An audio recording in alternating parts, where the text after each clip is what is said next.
खूबसूरती और मौत, ये दो शब्द कभी एक साथ नहीं आते। लेकिन क्या हो अगर खूबसूरती के पीछे मौत का साया हो?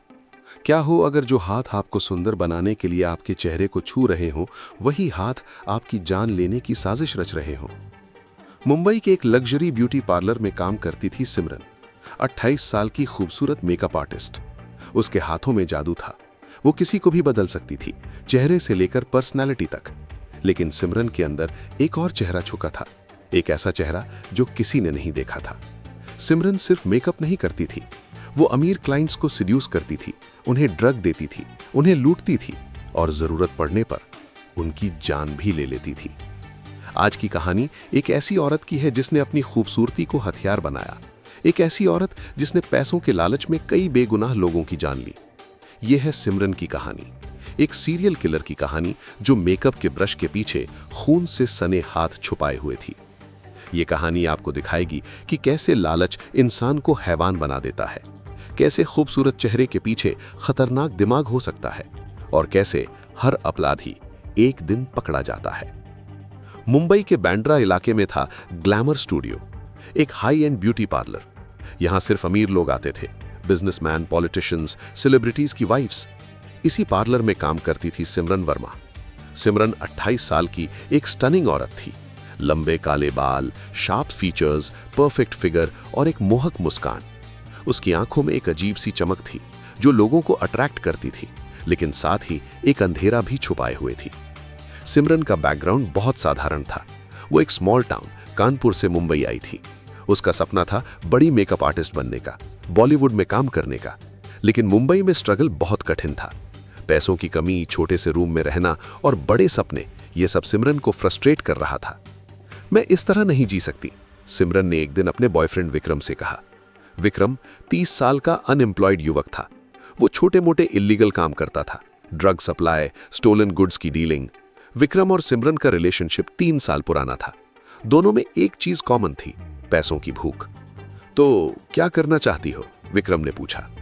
मुझे लग्जरी चाहिए, मैं अमीर बनना चाहती हूं और मैं किसी का इंतजार नहीं करूंगी, सिमरन ने कहा। तो शॉर्टकट निकाल, विक्रम ने मुस्कुराते हुए कहा। और इसी बातचीत ने सिमरन के दिमाग में एक खतरनाक प्लान की शुरुआत की। ग्लैमर स्टूडियो में सिमरन की रेपुटेशन बहुत अच्छी थी। ओनर मीना मल्होत्रा, 50 साल की एक सोफिस्टिकेटेड औरत, सिमरन से बहुत खुश थी। सिमरन, तुम बहुत टैलेंटेड हो, तुम्हारे हाथों में जादू है, मीना अक्सर कहती। थैंक यू मैम, सिमरन हमेशा मुस्कुराकर जवाब देती। पार्लर में आने वाले क्लाइंट्स भी सिमरन से इंप्रेस थे, खासकर मेल क्लाइंट्स। जब भी कोई रिच बिजनेसमैन अपनी वाइफ के साथ आता, सिमरन की नजर उस पर जरूर जाती। इनके पास कितना पैसा होगा, सिमरन सोचती। Rolex watch, diamond ring, expensive suit, सब कुछ तो है इनके पास। और धीरे धीरे सिमरन के मन में एक प्लान बनने लगा। एक दिन पार्लर में आया राजेश गुप्ता, 45 साल का एक सक्सेसफुल बिजनेसमैन। इंपोर्ट एक्सपोर्ट का बिजनेस था, करोड़ों की प्रॉपर्टी थी। राजेश अपनी वाइफ के साथ आया था, वाइफ का ब्राइडल मेकअप करवाने के लिए। सिमरन ने वाइफ का मेकअप किया, लेकिन उसकी नजर राजेश पर थी। राजेश भी सिमरन को घूर रहा था। आपकी वाइफ बहुत लकी है, सिमरन ने मुस्कुराते हुए कहा। और मैं लकी हूं कि आपने इतना अच्छा मेकअप किया, राजेश ने कहा, फ्लर्टिंग की टोन में। सिमरन समझ गई, ये आदमी उसके ट्रैप में आ सकता है। अगले हफ्ते राजेश फिर आया, लेकिन उस बार अकेला। मैं अपनी स्किन की प्रॉब्लम के लिए फेशियल करवाना चाहता हूं। जी बिल्कुल, आइए, सिमरन ने कहा और उसे प्राइवेट कैबिन में ले गई। फेशियल के दौरान सिमरन ने राजेश से कैजुअल बातें की, उसका बिजनेस, उसकी लाइफस्टाइल, उसकी फैमिली। राजेश खुलकर बात कर रहा था। वो सिमरन की खूबसूरती से इंप्रेस था।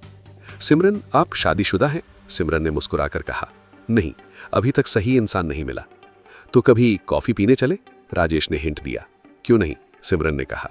और यहीं से शुरू हुआ सिमरन का खेल, एक ऐसा खेल जो राजेश की मौत में बदलने वाला था। अगले दिन सिमरन और राजेश एक लग्जरी कैफे में मिले। राजेश एक्सपेंसिव सूट में था, सिमरन ने सिडक्टिव ड्रेस पहनी हुई थी।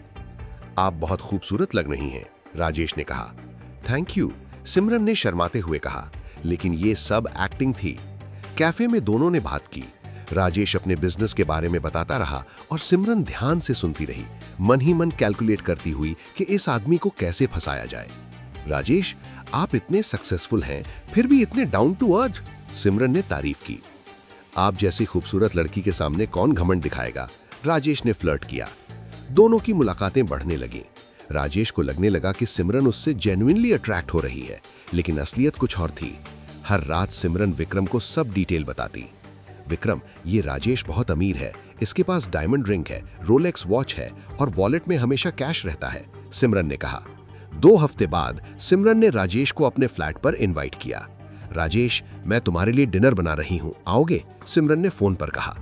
बिल्कुल, मैं आता हूँ, राजेश एक्साइटेड था। उस शाम राजेश सिमरन के फ्लैट पर पहुंचा। फ्लैट छोटा था, लेकिन सिमरन ने अच्छे से सजाया हुआ था। Candles, soft music, romantic ambience. Wow, इतनी तैयारी! राजेश इंप्रेस था। तुम्हारे लिए, सिमरन ने मुस्कुराते हुए कहा। दोनों ने डिनर किया, बातें चलती रहीं। फिर सिमरन ने वाइन के ग्लासेस लाए। चलो एक टोस्ट करें, सिमरन ने कहा। किस बात का? राजेश ने पूछा। हमारी दोस्ती का, सिमरन ने कहा, और दोनों ने चीयर्स किया। लेकिन राजेश नहीं जानता था कि सिमरन ने उसके ग्लास में पहले से ही स्लीपिंग पिल्स मिला दिए थे। 10 मिनट बाद राजेश को चक्कर आने लगा।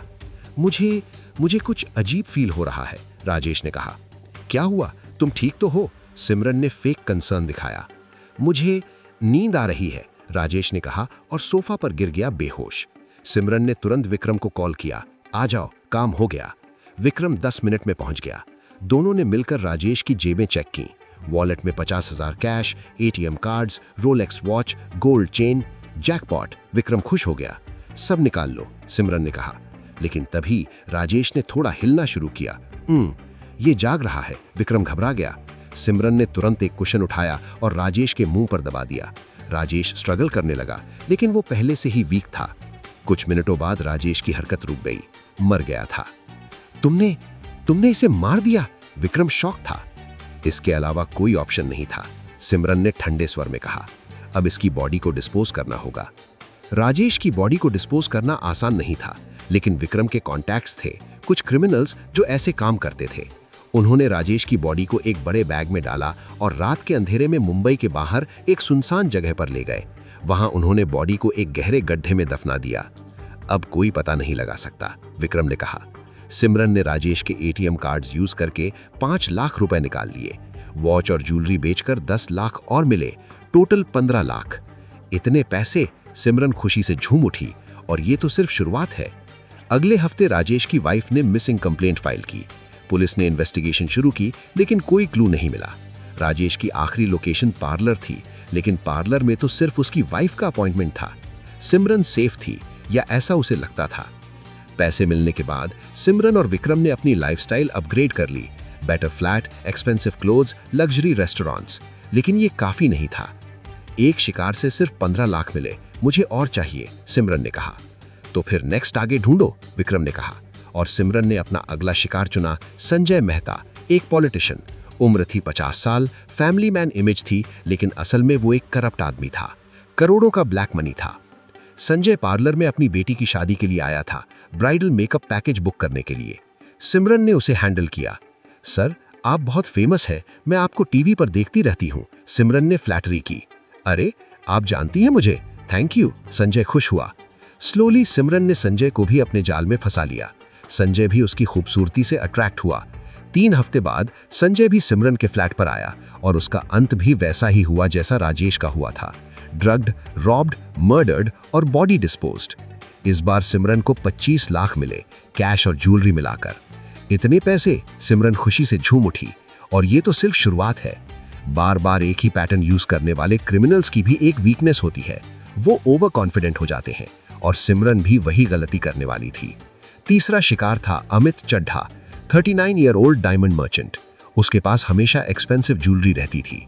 सिमरन ने उसे भी सिड्यूस किया और अपने फ्लैट पर बुलाया। लेकिन इस बार कुछ गलत हो गया। अमित को सिमरन ने जो स्लीपिंग पिल्स दिए थे वो उसके लिए काफी नहीं थे। वो पूरी तरह से बेहोश नहीं हुआ। जब सिमरन और विक्रम उसे लूट रहे थे, अमित थोड़ा होश में आ गया। तुम लोग क्या कर रहे हो? अमित ने कमजोर आवाज में कहा। सिमरन ने फिर से कुशन उठाया और उसे सफोकेट करने की कोशिश की, लेकिन इस बार अमित ने रेजिस्टेंस किया। स्ट्रगल हुआ। अमित ने सिमरन को धक्का दिया और भागने की कोशिश की, लेकिन विक्रम ने उसे पकड़ लिया और नाइफ से वार कर दिया। अमित जमीन पर गिर गया। खून बह रहा था, लेकिन वो अभी मरा नहीं था। ये अभी जिंदा है, जल्दी करो, सिमरन चिल्लाई। विक्रम ने फिर से वार किया, इस बार फेटल। अमित की हरकत रुक गई, लेकिन इस स्ट्रगल में खून फ्लैट में फैल गया था। सफाई करना मुश्किल था। ये बहुत मैसी हो गया। विक्रम घबराया हुआ था। चिंता मत करो, हम साफ कर देंगे, सिमरन ने कहा। उन्होंने अमित की बॉडी को भी डिस्पोज किया, लेकिन इस बार उन्हें पता नहीं था कि पुलिस उनके पीछे आने वाली है। 3 मिसिंग केसेस, राजेश गुप्ता, संजय मेहता और अमित चड्ढा। तीनों केसेस अलग अलग थे, लेकिन मुंबई पुलिस के सीनियर इंस्पेक्टर अर्जुन राठौर को कुछ अजीब लग रहा था। इंस्पेक्टर अर्जुन 45 साल का experienced officer, sharp mind, detail oriented. उसने तीनों केसेस की फाइल्स स्टडी की। तीनों रिच लोग थे, तीनों मैरिड थे और तीनों की last known location similar area में थी। अर्जुन ने अपनी टीम से कहा, सर लेकिन कोई कॉमन लिंक नहीं दिख रहा। एक कांस्टेबल ने कहा, लिंक जरूर है, हमें ढूंढना होगा, अर्जुन ने कहा। इन्वेस्टिगेशन में अर्जुन ने पता लगाया कि राजेश और संजय दोनों ने अपनी फैमिली को बताया था कि वो एक दोस्त से मिलने जा रहे हैं, लेकिन किस दोस्त से ये नहीं बताया। इसका मतलब है कि वो किसी को छुपा रहे थे, शायद कोई अफेयर, अर्जुन ने गेस किया। फिर अर्जुन ने एक पैटर्न नोटिस किया। तीनों की वाइफ्स ने ग्लैमर स्टूडियो से ब्राइडल या पार्टी मेकअप करवाया था। ग्लैमर स्टूडियो, अर्जुन ने कहा, यह पार्लर तीनों केसेस में कॉमन है। अर्जुन ने तुरंत पार्लर की इन्वेस्टिगेशन शुरू की। उसने ओनर मीना मल्होत्रा से बात की। मैम, क्या राजेश गुप्ता, संजय मेहता या अमित चड्ढा नाम आपको याद है? अर्जुन ने पूछा। जी हाँ, ये सब हमारे क्लाइंट्स थे। उनकी फैमिलीज ने यहाँ से मेकअप सर्विसेज ली थी, मीना ने कहा। और इन्होंने पर्सनली पार्लर विजिट किया था?